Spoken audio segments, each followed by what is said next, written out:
అసంటోడు కూడా అయిండు మన ముఖ్యమంత్రి మన కర్మ ఏం చేయాలి మరి ఇయాల 4 ఏళ్ల పాటు ఇంకొక ఎత్తంతరం లేదు భరాయించాలి ఎప్పటికప్పుడు ప్రజల్లో విశ్వాసం నింపాలి పెద్దలు మధుసూదనాచారి గారు చెప్పినట్టు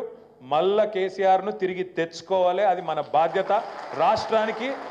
వీళ్ళ నుంచి విముక్తి కలగాలి ఈ విషయంలో నేను ఒకటే అంటున్నా కొంతమంది పోతారు పోనీ ఏం కాదు మనకు కూడా అది మంచే కుండ వలిత వలిగింది కానీ కుక్క బుద్ధి తెలిసింది అన్నట్టు కొంతమంది పీక్తే వీకిరు ఏం కాదు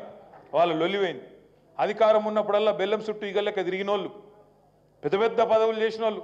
స్పీకర్ పదవి చేసినోళ్ళు మంత్రి పదవులు చేసినోళ్ళు సిగ్గు లేకుండా ఇవాళ రేవంత్ రెడ్డి చుట్టూ వాళ్ళు ఏమేమి తిట్టిన వాళ్ళని రేవంత్ రెడ్డి మొత్తం ఉన్నాయి సోషల్ మీడియాలో దున్నపోతులను తిట్టిండు అదేందో దివాంచి బార్ కాడ బీడీలు అమ్ముకుంటూడని తిట్టిండు అయినా సిగ్గు లేకుండా పోయి వాళ్ళ దగ్గర కాలకాడ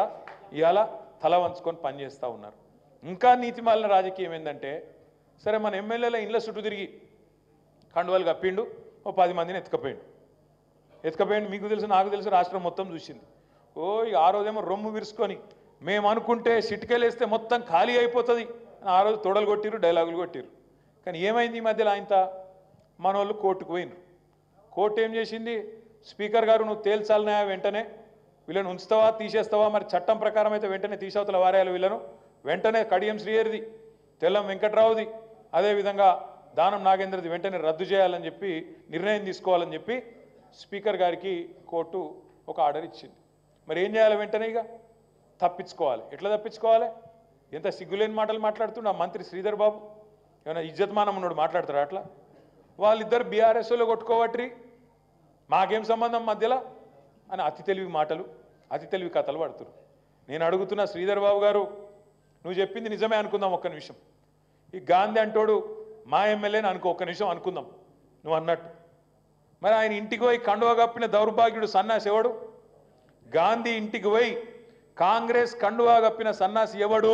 నీ ముఖ్యమంత్రి కాదా చిట్టినాయుడు కాదా మరి ఇక నీ లెక్క ప్రకారం నీ లాజిక్ ప్రకారం ఆడు మావాడే ఈడు మావాడే అంటే మరి మీ వాడు ఎందుకు పోయి కండువా కప్పిండు ఇట్లాంటి ప్రశ్నలు అడిగితే మా వినయ్ అన్న మరి తెలిసి అన్నాడో తెలియకన్నాడో కానీ ఎలక్షన్ వస్తే అన్నాడు ఏది గన్పూర్లో వచ్చుడు కాదు బరాబర్ వస్తుంది ఆయన ఓడగొట్టి తీరాలే బరాబర్ వస్తుంది ఎవడు ఆపలేడు 10 ఎలక్షన్లు వస్తాయి అందుకే నిన్న శేర్లింగంపల్లి మీటింగ్ పెట్టుకున్నాం నేను ఆల్రెడీ డాక్టర్ రాజయ్య గారికి చెప్పిన డాక్టర్ రాజయ్య గారే మన క్యాండిడేట్ అని ఇప్పటికే కేసీఆర్ గారు కూడా అనౌన్స్ చేస్తున్నాడు డాక్టర్ తాటికొండ రాజయ్య గారు తప్పకుండా రాజన్న గెలుపు కోసం నేను కూడా ఒక 4-5 రోజులు వచ్చి మీ హన్మకొండలో ఉండి సహాయ శక్తులను మీతో పాటు కలిసి పనిచేస్తా అనే మాట కూడా నేను విజ్ఞప్తి చేస్తా ఉన్నా ఎందుకంటే మన బాధ్యత మనల్ని మోసం చేసిన వాళ్ళకు తప్పకుండా ప్రజల నుంచే మళ్ళీ గుణపాఠం చెప్పవలసిన బాధ్యత మన మీద ఉన్నది మనందరి మీద ఉన్నది ఆ పని కూడా చేద్దాం ఇంకొక మాట కూడా నేను కోరుతా ఉన్నా మనం ఏందో ఆగమాగమై ఎగిరితపడి కింద మీద అవసరం లేదు మా తమ్ముడు అన్నాడు కొత్త పైసలు ఇస్తలేడు 15,000 20,000 25,000 30,000 లక్ష 5 లక్షలు ఇస్తా అన్నాడు దళిత పిల్లలకు ఇస్తలేడు రిజర్వేషన్లు పెంచుతలేడు అట్లా ఒక్కటి కాదు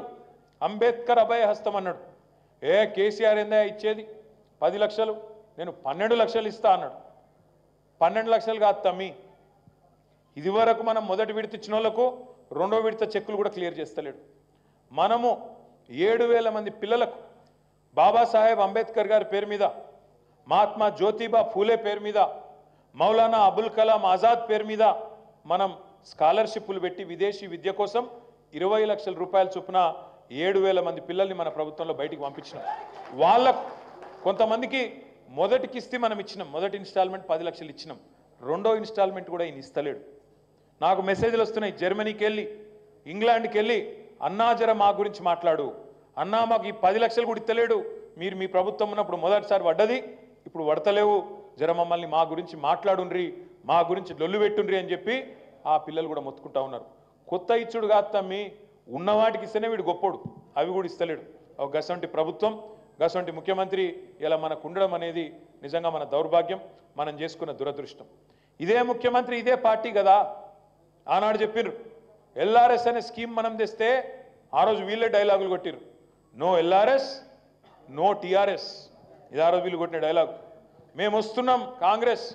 రాగానే ఫ్రీగా చేస్తాం మొత్తం అన్నారు ఇలా సిగ్గు లేకుండా నీతి లేకుండా నిజాయితీ లేకుండా ఇచ్చిన మాటను తుంగలో దొక్కి రాష్ట్ర వ్యాప్తంగా ఎల్ఆర్ఎస్ మేళాలు పెట్టి మనం ఈ వరంగల్ కార్పొరేషన్లో కూడా ఎల్ఆర్ఎస్ మేళాలు పెట్టి ఇవాళ పేదలను మధ్యతరగతి ప్రజలను దిగువ మధ్యతరగతి ప్రజలను పేదవాళ్ళను పీడించుకొని జలగల్లాగా వాళ్ళ నుంచి రక్తం పీల్చే ప్రయత్నం చేస్తూ ఉన్నారు. అంటే ఇచ్చిన ఒక్క మాట ఒక్కటంటే ఒక్కటి కూడా నిలుపుకునే ముఖం కాదు వీళ్ళది. వచ్చిన కాడికెళ్ళి ఒక్కటే పనులు ఉన్నారు వీళ్ళు బిజీగా. 10 ఏళ్ళు అధికారంలో లేరు కదా, ఆవురు అంటున్నారు. ఇవాళ చిట్టినాయుడు ఒక దిక్కు, వాళ్ళ అన్నదమ్ములు ఇంకో దిక్కు, మంత్రులు ఒక దిక్కు, ఎక్కడోడక్కడ దోపిడిలో పడ్డారు. భయంకరమైన దోపిడి అంటే మామూలు దోపిడి కాదు. ముఖ్యమంత్రి అమెరికా పోతాడు. అమెరికా పోతే ముఖ్యమంత్రి తమ్ముడు జగదీష్ రెడ్డి అని ఆయన ముఖ్యమంత్రితోని ఒప్పందం కుదుర్చుకుంటాడు. ఏంటిది? నేను తెలంగాణలో 1000 కోట్ల పెట్టుబడి పెడతా అని ముఖ్యమంత్రి గారితోని,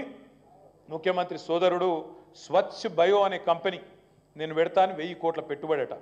అక్కడ ఆయన ఒప్పందం కుదుర్చుకుంటాడు. ఏడికెళ్ళి వచ్చినాయి సడన్గా 1000 కోట్లు? ఇదివరకు నేను ఎప్పుడన్నా విదేశానికి పెట్టుబడుల కోసం పోతే ఇదే రేవంత్ రెడ్డి, ఇదే ఉత్తమ్ కుమార్ రెడ్డి మాట్లాడేది అన్నాడు, వీళ్ళు ఇక్కడ సంపాదించిన దొంగ